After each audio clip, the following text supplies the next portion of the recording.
హల్లెలూయా హల్లెలూయా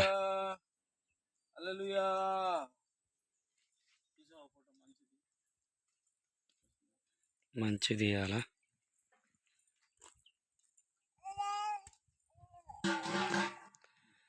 యేసుక్రీస్తు నామంలో ప్రభు పేరట అందరికీ వందనాలు. ఈరోజు మధ్యాహ్నకాల సమయంలో ఈ చిన్న భీమారం గ్రామం, ఇది గుట్ట పైన ఉంటుంది. ఇది వచ్చే దారి గుట్టెక్కి ఇటు రావాలి. ఇక్కడ మరి సువార్త పరిచర్య ప్రకటిస్తున్నాం మేము. మరి ఇలాంటి నిరుపేద ప్రజలకి మరి వాళ్ళకి ప్రేమతో బట్టలు, పిల్లలకి బిస్కెట్లు ఇచ్చి వాళ్ళకి సువార్త ప్రకటిస్తున్నాం. మరి ప్రార్థించండి.